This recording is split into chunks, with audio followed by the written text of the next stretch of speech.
नमस्कार साथियों, एक बार फिर आप सभी का स्वागत है मेरे YouTube चैनल विनोद चेजारा पर।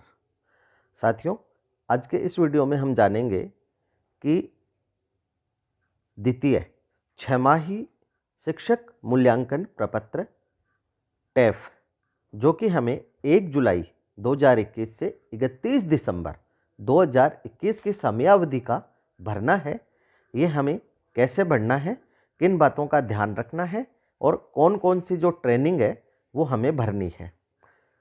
साथियों, शिक्षक मूल्यांकन प्रपत्र एक तरह का फीडबैक फॉर्म ही है जो कि शिक्षकों से विभाग के द्वारा जो भी कार्य करवाए जा रहे हैं उनका फीडबैक लेने के लिए वर्ष में 2 बार 1 जनवरी से 30 जून तथा 1 जुलाई से 31 दिसंबर की अवधि का भरवाया जाता है। इस वर्ष 1 जुलाई से 31 दिसंबर 2021 का टेफ है, उसको भरने का आदेश विभाग ने जारी कर दिया है। सबसे पहले हम वो आदेश देख लेते हैं। तो साथियों, ये जो विभाग का जारी किया हुआ आदेश है, इसमें यह बताया है कि कक्षा 1 से 12 तक अध्यापन कराने वाले सभी शिक्षक और संस्था प्रधानों को ये टेफ भरना है। तो इसमें पिछली बार हमारे सामने एक समस्या आई थी कि जो शारीरिक शिक्षक है उन्हें टेफ भरना है या नहीं भरना। इसके बारे में इसमें कुछ भी नहीं लिखा है। तो साथियों, यदि शारीरिक शिक्षकों के टेफ भरने का ऑप्शन आपको शो हो तो आप भर दीजिए और नहीं हो तो आप छोड़ दीजिए। यहाँ हम देख सकते हैं कि सभी प्रारंभिक शिक्षा के लेवल 1 और लेवल 2 के शिक्षक तथा संस्था प्रधानों को 7 जनवरी से 14 जनवरी तक ये टेफ भरना है। इसके बाद 15 जनवरी से 22 जनवरी तक माध्यमिक शिक्षा के लेवल 1, लेवल 2 और समस्त वरिष्ठ अध्यापकों को टेफ भरना होगा। और लास्ट 24 जनवरी से 1 जनवरी 2022, यहाँ जो डेट है ये आप देख सकते हैं थोड़ी सी गलत है। यहाँ जनवरी की जगह फरवरी है, तो आप 24 जनवरी से 1 फरवरी 2022 इसे माने। और आप माध्यमिक शिक्षा के व्याख्याता, संस्था प्रधान और मॉडल विद्यालय के शिक्षक और संस्था प्रधानों को यह टेफ भरना है। इसमें कुछ भरने के लिए आवश्यक निर्देश भी दिए गए हैं, तो आप एक बार इन्हें अध्ययन अवश्य कर लें। सबसे महत्वपूर्ण निर्देश यह है कि यदि अभी तक आपने अपने प्रपत्र 10 को लॉक और वेरिफिकेशन नहीं किया है, यानी सबसे पहले विद्यालय की शाला दर्पण पर जो कार्मिक का प्रपत्र 10 भरा जाएगा और उसको लॉक किया जाएगा प्रत्येक टैब को। और इसके बाद जो डीडीओ या पीईओ है उनके द्वारा प्रपत्र 10 वेरिफिकेशन की जो प्रोसेस है प्रत्येक जो प्रपत्र है उसकी अपनाई जाएगी और एक एक करके सभी को वेरीफाई ओटीपी के द्वारा किया जाएगा। और इसके बाद ही ये आपकी जो स्टाफ विंडो है ओपन होगी। तो कुछ साथियों के सामने ये समस्या आ रही है, उन्होंने अभी तक अपने प्रपत्र 10 को लॉक और वेरीफाई नहीं किया, इस कारण से उनकी स्टाफ विंडो ओपन नहीं हो रही है। तो ये कार्य आप शीघ्र से शीघ्र करें, तभी आपकी स्टाफ विंडो ओपन होगी। और विभाग ने कहा है कि लॉक करने के और वेरीफाई करने के 2 घंटे बाद स्टाफ विंडो ओपन हो जाएगी। यदि 2 घंटे बाद नहीं हो तो आप अगले दिन इसे ओपन करके देखें। अब हम चलते हैं स्टाफ विंडो पर और ओपन करते हैं टेफ को।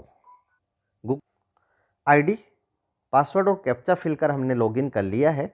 अब हमें यहाँ जो 3 लाइन दिखाई दे रही है यहाँ क्लिक करना है। क्लिक करने के बाद हमें जाना है फॉर्म्स में। फॉर्म्स पर जब आप क्लिक करेंगे 2 ऑप्शन आपके सामने प्रदर्शित होते हैं। ऊपर वाला ऑप्शन है टेफ का, तो टेफ पर क्लिक करें। फिर नीचे दोबारा टेफ का ऑप्शन आपको शो होगा, उस पर जब आप क्लिक आप जो बेसिक डिटेल है उन्हें चेक कर लें। और क्या संस्था प्रधान का कार्य संपादित कर रहे हैं तो हाँ पे टिक करें, अन्यथा नहीं पे टिक करें। चूंकि ये कार्मिक संस्था प्रधान का कार्य कर रहे हैं इसलिए हाँ पे ही रहने देते हैं और इसको सत्यापित कर देते हैं। सत्यापित पे क्लिक करने पर 4 भाग है टेफ के, वो ओपन हो जाएंगे। पहला भाग यहाँ आप देख सकते हैं जिसमें वर्तमान वर्ष में पढ़ाई जाने वाली कक्षाएं और विषय यहाँ आपको शो होंगे। यहाँ हम देख सकते हैं कक्षा पहली से 5वीं तक के जो विषय हैं वो प्रदर्शित हो रहे हैं। यदि ये नहीं हो तो सबसे पहले आप जो कक्षा अध्यापक मैपिंग है और आपके जो शिक्षक विषय अध्यापक मैपिंग है उसको कर लें, तभी ये यहाँ शो होंगे। इसके बाद विगत 6 माह में अध्यापक की जो विद्यालय में भौतिक उपस्थिति है वो औसत यहाँ हमें भरनी है। तो यहाँ आपको 2 ऑप्शन मिलते हैं। यदि आप फ़ोन को पोर्ट्रेट मोड में रखते हैं तो एक ही ऑप्शन शो हो सकता है, इसलिए लैंडस्केप मोड में रख के ही सारे कार्य करें ताकि सभी ऑप्शन आपके सामने शो हो जाएं। अब यहाँ हम सेलेक्ट पे क्लिक करते हैं और इनकी भौतिक उपस्थिति 81% से अधिक है। अन्य विभाग संस्था में प्रतिनियुक्ति या शैक्षिक गतिविधि पे रहे हैं तो हाँ करें, अन्यथा नहीं करें। ये नहीं रहे हैं इसलिए हम नहीं कर देते हैं। अब यदि अन्य विभाग या संस्था में प्रतिनियुक्ति या शैक्षिक गतिविधि पे रहे हैं तो उन दिवसों की संख्या लिखनी है। यदि आप रहे हैं तो कितने दिन रहे वो लिख दें और यहाँ हम 0 लिख देंगे क्योंकि ये नहीं रहे हैं। अब अन्य कार्य जैसे गैर शैक्षणिक कार्य कितने दिनों के लिए आपने किए वो दिनों की संख्या यहाँ लिखनी है, ये भी हम 0 लिख देते हैं। अब अपने कार्य संपादन को, स्वयं के कार्य संपादन को हमें रेटिंग देनी है और यहाँ पहला बिंदु है विद्यालय में स्व अनुशासन, नियमितता और सदाचार। तो ये जो भी बिंदु हैं आप इन्हें अच्छी तरह पढ़ें और अपने आप को कितने बिंदु में आप कितने पॉइंट देंगे ये आप यहाँ भरें।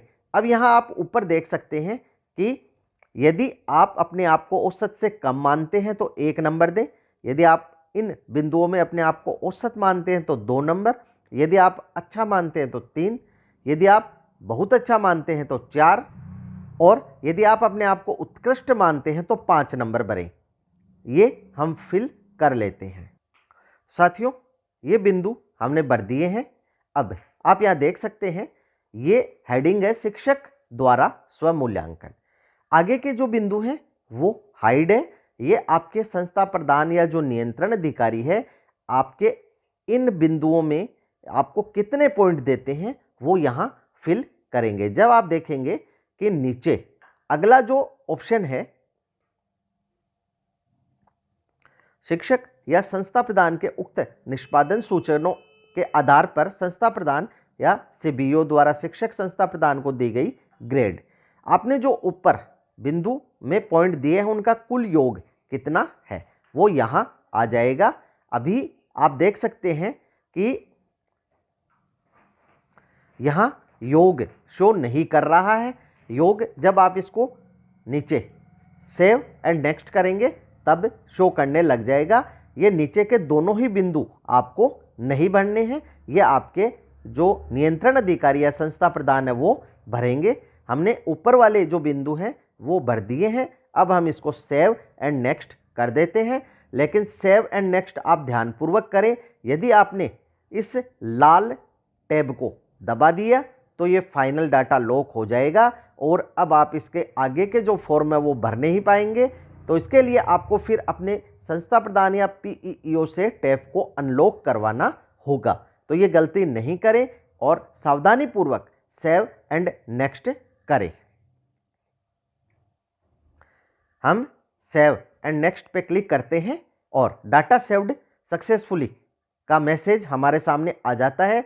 अब आपके पास जो दूसरा भाग है ये आ गया है। एक बार हम पहले भाग पे चलते हैं और पहले भाग पे जाके हमने जो बिंदु में स्वमूल्यांकन किया उसको देख लेते हैं।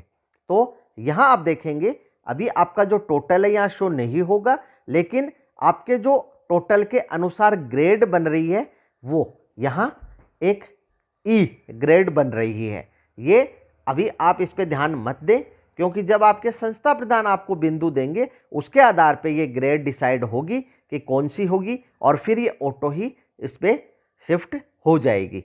अब हम चलते हैं दूसरे भाग पे और उसे ओपन करते हैं।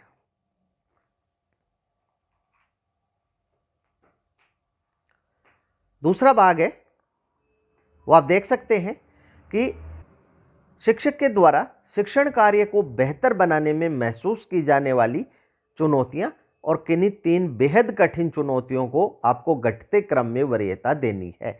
यानी आपके लिए जो सबसे छोटी चुनौती है उसको 3 नंबर देना है, उससे थोड़ी बड़ी चुनौती है उसे 2, और सबसे बड़ी चुनौती है उसे 1 नंबर देना है। तो यहां हम 1, 2 और 3 नंबर सबसे बड़ी से क्रमशः छोटी चुनौती की ओर देंगे। हमने 1, 2 और 3 नंबर यहां फिल कर दिए हैं, बाकी में आप 0 ही रहने दें, क्योंकि 3 ही चुनौतियों को हमें नंबर देने। अब शिक्षक के द्वारा जिन प्रशिक्षणों की आवश्यकता महसूस की जा रही है उन किन्हीं 3 आवश्यकता वाले प्रशिक्षण को भी वैसे ही घटते क्रम में वरीयता देनी है। तो यहां हम 1, 2 और 3 घटते क्रम में वरीयता दे देते हैं और यहां फिल कर देते हैं। यहां आगे के ऑप्शन हाइड रहेंगे। ये संस्था प्रधान आपके लिए क्या ट्रेनिंग महसूस करते हैं वो यहां फिल करेंगे। ये हमने फिल कर दी है। अब चलते हैं अगले ऑप्शन में और यहां शिक्षकों के द्वारा स्वयं के कार्य के बारे में किया गया योगदान फिल करना। जैसे विद्यालय के भौतिक विकास में योगदान शिक्षक करते हैं, सह शैक्षिक गतिविधियों का संचालन करते हैं। यदि आपने कोई डाइट द्वारा आयोजित क्रियात्मक अनुसंधान में भाग लिया है तो आप यहाँ टिक कर दें, अन्यथा इसे छोड़ दें। यदि आपको कोई पुरस्कार मिला है तो वो यहाँ फिल कर दें। यदि आपने कोई लेखन कार्य किया है तो वो यहाँ फिल कर दें। कोविड-19 में प्रबंधन का कार्य किया है तो इस पर टिक मार्क कर दें, और अन्य योगदान सभी हम करते ही हैं। और यहाँ भी सावधानी पूर्वक सेव एंड नेक्स्ट पर क्लिक करें। अब डाटा सेव्ड हो गया है सक्सेसफुली और हम इसके तीसरे और चौथे भाग पे पहुंच गए हैं, जिसमें तीसरा भाग है ट्रेनिंग का। ट्रेनिंग में आप ऊपर वाले जो बिंदु हैं एक बार इन्हें ध्यान से देख लें कि कौन से कॉलम में किस प्रकार हमें बिंदुओं को भरना है। अब हम चलते हैं ट्रेनिंग में। तो यहाँ आप देख सकते हैं कि जो ट्रेनिंग है ये यहाँ हमें भरी हुई शो हो रही है। ये ट्रेनिंग हमारे सामने जो भरी हुई है ये भरी हुई है पिछले टेफ की। अब हमें 1 जुलाई से 31 दिसंबर का जो टेफ है उसकी ट्रेनिंग भरनी है। तो यहाँ हमें सबसे पहले बिंदु पे क्लिक करना है। अब एक हमारी एसएमसी की ट्रेनिंग हुई है, इसको सेलेक्ट कर लेते हैं। इसकी तारीख आपको प्रारंभ की भरनी है, यहाँ पे जो कैलेंडर से सेलेक्ट करनी है। कैलेंडर से हमने डेट भर दी है। कैलेंडर में आपको सीधा ही 2022 मिलेगा, जिसे पहले 2021 करें, फिर दिसंबर या आपका जो भी महीना हो वो सेलेक्ट करें और फिर डेट सेलेक्ट करें। अब ये कितने दिन की हुई थी वो ट्रेनिंग हमें दिनों की संख्या बढ़नी है। एसएमसी ट्रेनिंग 2 दिन की हुई। अब यहाँ हमें देखना है प्रशिक्षण में भूमिका। तो यहाँ आप ऊपर देख सकते हैं कि कॉलम संख्या 5 के लिए यदि आप शिक्षक है तो 1 भरे, प्रधानाध्यापक है तो 2 भरे, प्रशिक्षक है तो 3 भरे, सामग्री निर्माण करता है तो 4 भरे, और प्रिंसिपल है तो 5 और व्याख्याता है तो 6 भरे। यहाँ हम प्रशिक्षण में जो भूमिका है प्रधानाध्यापक की है जो कि भर देंगे 2, क्योंकि यहाँ ऊपर प्रधानाध्यापक के लिए 2 दिया गया है। अब हम अगले बिंदु पे चलते हैं कि ये प्रशिक्षण या कार्यशाला का मुख्य बिंदु है क्या था। तो यहाँ हम लिख देंगे एसएमसी ट्रेनिंग। अब अगले बिंदु पर हमें इसका आयोजनकर्ता कौन है, तो एसएमसी ट्रेनिंग समग्र शिक्षा के द्वारा आयोजित की जा रही है। इसमें हमें बिंदु दिया गया है कि समग्र शिक्षा के लिए 2 बिंदु बढ़ना है। तो यहाँ हम समग्र शिक्षा के लिए 2 बिंदु सेलेक्ट करेंगे और ये ट्रेनिंग कैसी रही, आपका अनुभव कैसा रहा, इसमें आपको ग्रेड देनी है, वो हम ग्रेड देकर और इसको सेव कर देंगे। अब आप देख सकते हैं ये ट्रेनिंग है, ये सेव हो गई है। अगली जो ट्रेनिंग है वो सभी जो लेवल 1 और लेवल 2 के प्राथमिक शिक्षक है उनके निष्ठा 3.0 जो है FLN कोर्स है वो चल रहे हैं। यहाँ हम सबसे साथियों यहाँ हमने निष्ठा एलिमेंट्री की ट्रेनिंग की फीडिंग कर दी है। निष्ठा एलिमेंट्री जो कि राज FLN कोर्स थे 1-10 अक्टूबर महीने में प्रारंभ हुए थे। प्रत्येक माह हमें 2 मॉड्यूल करने होते हैं और दिसंबर तक हमने 6 मॉड्यूल कर लिए हैं। इसमें शिक्षक के रूप में भाग ले रहे हैं निष्ठा जो राज FLN कोर्स है वो हमने यहाँ नाम लिख दिया है। इसका आयोजनकर्ता RSCRT है और इसको हमने ग्रेड देकर इसको सेव कर दिया है। अगला जो ट्रेनिंग कोर्स है वो है होनहार राजस्थान ओरिएंटेशन का। इसमें आप जो इसका पहला भाग है प्रशिक्षण या कार्यशाला का नाम, इसमें जब आप सर्च करें तो यहाँ आप कक्षा कार्य गृह कार्य जांच सुधार सुलेख संबंधी प्रशिक्षण ये ऑप्शन सेलेक्ट कर सकते हैं, क्योंकि होनहार राजस्थान में जो वर्कबुक दी गई है उससे हमें यही कार्य करना है। इसमें ये ट्रेनिंग 5 दिन की हुई थी, 1 सितंबर को प्रारंभ, जिसमें हमने शिक्षक के रूप में भाग लिया। होनहार राजस्थान ओरिएंटेशन इस ट्रेनिंग का नाम है। RSCERT आयोजन करता है और ग्रेड देकर हमने इसको भी सेव कर दिया है। इसके बाद अगली जो ट्रेनिंग है वो है back to school bridge refresher course. ये 17 नवंबर को आरंभ हुआ था, 5 दिवसीय। शिक्षक के रूप में हमने भाग लिया। यहाँ भी आप प्रशिक्षण का नाम है कक्षा कार्य गृह कार्य जांच सुधार सुलेख संबंधी प्रशिक्षण कर सकते हैं। यहाँ आयोजनकर्ता RSCRT ही है और इसको भी हमने ग्रेड देकर सेव कर दिया है। इसके बाद विशेष ध्यान देने योग्य बात है कि प्रबोधकों के लिए जो ROTPD यूनिसेफ के RSCERT के सहयोग से ट्रेनिंग शुरू की गई है यूनिलर्न की, वो 8 अक्टूबर को प्रारंभ हुई थी और ये 90 दिवसीय ट्रेनिंग है जिसमें टोटल 6 मॉड्यूल आएंगे दिसंबर तक। अक्टूबर, नवंबर और दिसंबर प्रत्येक महीने में 15-15 दिन से हमें एक मॉड्यूल को कंप्लीट करना है। तो 31 दिसंबर तक इसके 90 दिन कंप्लीट हो जाते हैं 6 मॉड्यूल के, और इसका भी आयोजन करता है वो RSCRT है और इसको भी हमने ग्रेड देकर सेव कर दिया है। अब हम नीचे चलते हैं जिसमें इसी का दूसरा भाग है, क्या कंप्यूटर प्रशिक्षण प्राप्त किया है? यदि आपने किया हो तो यस करें, अन्यथा नो करें। अब हमें जो पाठ्य पुस्तक प्रशिक्षण या विभागीय प्रशासन की कार्यशैली है उसके संबंध में अपने कार्य निष्पादन को मापदंड के अनुसार रेटिंग देनी है, जिसमें यदि आप 1 पॉइंट देते हैं तो इसका मतलब पाठ्य पुस्तक और पाठ्यक्रम औसत से कम है। 2 पॉइंट देते हैं तो इसका मतलब ये औसत है। 3 पॉइंट देते हैं तो इसका मतलब ये अच्छा है। 4 देते हैं तो बहुत अच्छा, और 5 का मतलब उत्कृष्ट है। तो ये हमने यहाँ फिल कर दिए हैं, इसको भी रेटिंग हमने दे दी है, जैसा कि आप हमेशा देते आए हैं। इन्हें पढ़ें और रेटिंग दे दें। इसके बाद ये जो तीसरा और चौथा भाग है हमें सेव करना है, तो डाटा अपडेट सक्सेसफुली का मैसेज आ जाएगा। और अब सबसे महत्वपूर्ण काम है, ये पूरी प्रक्रिया करने के बाद टेफ पढ़ने के बाद आपको टेफ का फाइनल डाटा लॉक करना है। तो आप इसको लॉक पे टिक करें। और क्या आप इसे लॉक करना चाहते हैं? सभी प्रविष्टियां आपने पूर्ण रूप से सही भर दी है, क्योंकि एक बार आपने लॉक कर दिया तो बदलाव संभव नहीं होगा। तो हाँ, हमने प्रविष्टियां कर दी हैं। अब हमें इसको लॉक करना है। लॉक, ये लॉक करे पर क्लिक करते ही लॉक हो जाएगा और नीचे सेव और लॉक दोनों ही ऑप्शन हट जाएंगे। तो इस प्रकार से साथियों आप स्टाफ विंडो से अपना टेफ समय रहते भर दें, क्योंकि यदि आपने जो आपको डेट दी गई है उस पीरियड में नहीं भरते हैं तो इसका टाइम ओवर लिखा हुआ आ जाएगा जब आप इस पे भरने के लिए जाएंगे। और यदि अभी आपकी डेट नहीं आई है तो वेट करें, अन्यथा वहाँ लिखा हुआ आएगा कि येट नॉट स्टार्टेड, यानी अभी ये स्टार्ट नहीं हुआ है। तो इस वीडियो के माध्यम से हमने टेफ भरने की पूरी प्रोसेस जानी।